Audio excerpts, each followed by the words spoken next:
Welcome back to Star Wars 2020, where we take a look back at the entirety of the Skywalker Saga.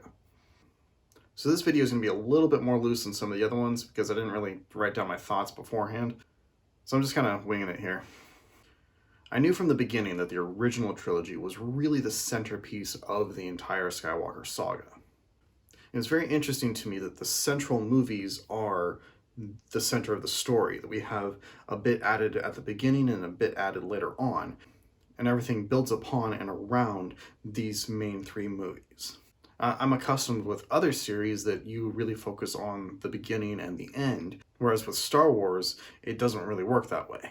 So with that in mind, when you're considering the entirety of the Skywalker Saga, rewatching the original movies is a very different experience than, say, rewatching Iron Man for watching the entirety of the MCU. With the MCU, you've got a clear linear progression from Iron Man all the way up till Endgame and beyond. Whereas with Star Wars, you might have a chronological progression like I've been viewing it, but you don't really have the same setup as something like the MCU. So with that in mind, I think it's kind of interesting to view the prequel trilogy and the sequel trilogy, and even to an extent Rogue One and Solo, as reflections of the original movies, and see how well they stack up. And the interesting thing is, so far I find a lot of divergence, even where they're trying to maintain some sort of continuity. So for instance, one of the things that I really value about the original trilogy that I feel was lost in the prequel trilogy and the sequel trilogy is the presentation of the Jedi as these mystical wizards. Between Obi-Wan and Yoda as our primary representations of the Jedi, we get this very mystical, ethereal, otherworldly sense of these grand wizards. They could really be comparable to Gandalf, or in a lot of fantasy, the wizard that lives on top of the mountain that the hero has to go to for guidance. And that's one of the things that I find so interesting about Star Wars.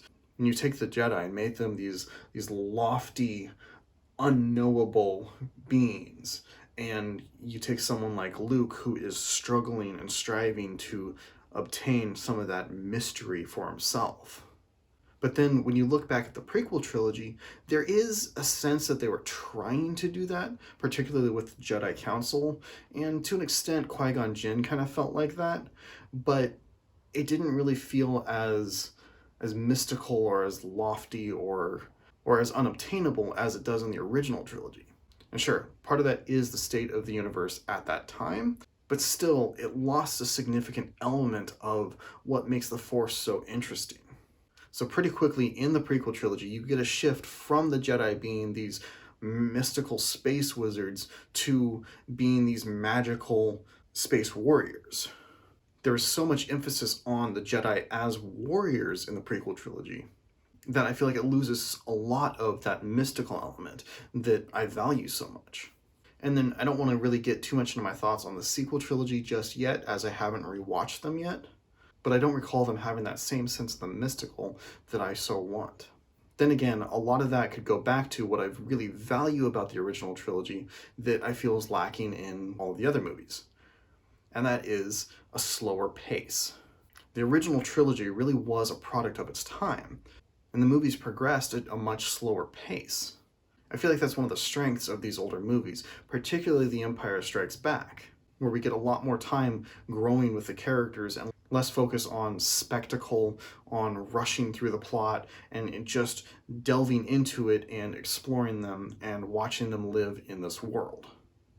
Where so much of the prequel trilogy and the sequel trilogy are trying to cram just tons of plot into a smaller package. And as a result, the characters and the world don't get a chance to breathe in the way that I would like. And it's one of my major critiques of a lot of modern action movies, and just a lot of modern movies in general, is they move too quickly, and they don't allow time for the characters in the world to just be. And I feel like that's where and when people will really connect with it. It really makes me wonder just how different the movies would have been had they been filmed now as opposed to 30 plus years ago. I feel like things could have been very interesting if Lucas had all of the modern technology that's available to us now, if he had that available to him back then. But then I also feel like that might have lost a lot of the appeal, which is a lot of why J.J. Abrams went back and decided, okay, we're going to use a lot more practical effects so we can better reflect the look and feel of the universe that Lucas built. And without those practical effects, it loses a lot of the personality, as can be seen by the special editions of the movies, with all of the CGI added in that really honestly makes it lose a lot of its personality and a lot of the depth of the characters that we like. So even though he added more busyness and fleshed out the world more, it lost personality in the process. And then when viewing the movies as a part of the entire Skywalker saga, it really makes me appreciate more what was trying to be done in the prequel trilogy, and to a lesser degree, the sequel trilogy. I would say at this point, the Skywalker saga very much feels complete. Like, there doesn't need to be anything more after Return of the Jedi. I do think there's a lot of value in taking movies that takes place after the Return of the Jedi and making it be about new and different characters, but I feel like they should have remained disconnected from the main cast and honestly disconnected from the Skywalker saga itself. So at this point, I would say the Skywalker saga should have been episodes 1 through 6 and leave it at that. And anything else is just other stories being told in the same universe.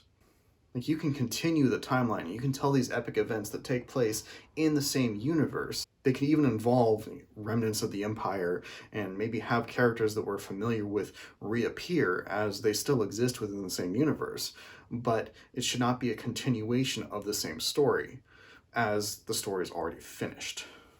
And this goes into one of the issues that so many sequels have of adding more to a story that's already complete. When you get something like Harry Potter, which was planned all along to have multiple chapters, it works to have sequels and to continue the story. But then when you get something like, say, Die Hard, where in one movie the entire story was told, it was started, it played out, and it ended within that movie. And that's one of the main reasons I think Die Hard 2 couldn't live up to the first one. Because they were trying to take a story that was already complete and find some way to add to it, which didn't really work.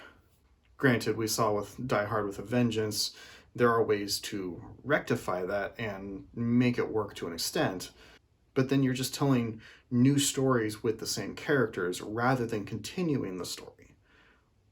And that's what I feel like the sequel trilogy is attempting to create a sequel to a story that's already completed. So yeah, those are my thoughts on the Skywalker saga up through Return of the Jedi. Up next, I'm going to dive into the sequel trilogy and give you some of my hot takes on what I think is good, what I think is bad, what I would change, what I would keep, but more importantly, how I think they could have done much better regardless of the direction they decided to take. I hope you join me for that, and until then, this is Uncle Joel saying, stay tangible.